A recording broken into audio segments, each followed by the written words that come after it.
আমরা 12 দলীয় জোটের পক্ষ থেকে একই সাথে একথা বলতে চাই যে বিভিন্ন রকমের দাবি, আমাদের এই নির্বাচন শুধু নয়, বিগত সরকারের ফ্যাসিস্ট সরকারের আমলের যে অন্যায় অত্যাচার, জুলুম নির্যাতন, তার সুষ্ঠু তদন্ত, বিচার এবং কঠোরতম শাস্তির পদক্ষেপ এটাকে অব্যাহত রাখা এবং ত্বরান্বিত করা।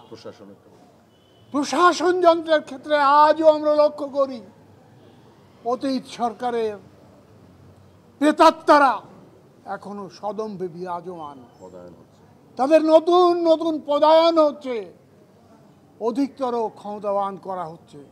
এটা বন্ধ করতে হবে, তা না হলে নির্বাচন প্রহসনে পরিণত হবে।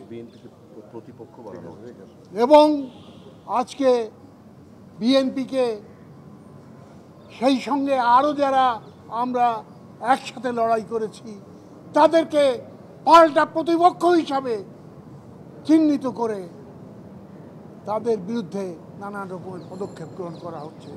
এটাকে বন্ধ করতে হবে এবং সত্যিকারের দেশপ্রেমিক